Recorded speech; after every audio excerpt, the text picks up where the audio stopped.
Isang mapagpalang araw po sa ating lahat. Ako po si Nicole Castilla and welcome po sa aking daily devotion. So, ang topic po natin yan is Isaac and Rebecca.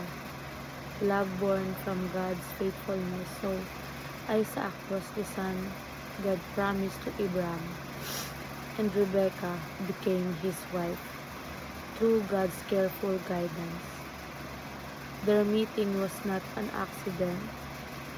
Abraham prayed and trusted God. His servant obeyed God's direction.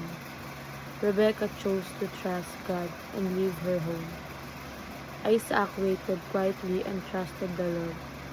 Their love story shows us that God is faithful to keep His promises and that He guides His people when they depend on Him.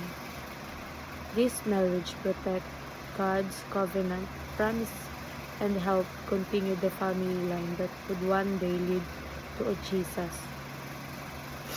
So ayon po sa Genesis chapter 24 verse 1 to 67, Abraham was not very old and the Lord had blessed him in every way. He said to the senior servant in this household, the one in charge of all that he had, "Put your hand under my thigh. I want you to swear by the Lord, the God of heaven and the God of earth, that you will not get a wife for my son from the daughters of the Canaanites,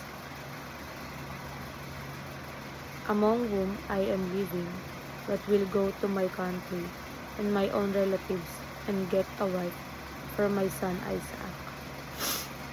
So, ayon po sa ating katuruan, prayer is practiced before, during, and after execution.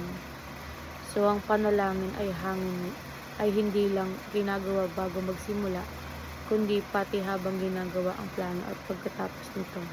Ibig sabihin, kasama si God sa bawat step ng journey natin. And pray is an exciting journey of discovering God's plan. So, ang prayer ay parang adventure kung saan unti-unti natin nalalaman ang will at purpose ni God para sa buhay natin.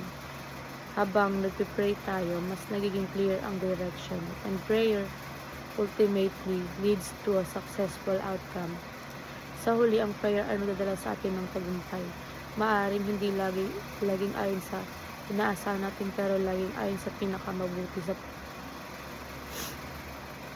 plano ni God.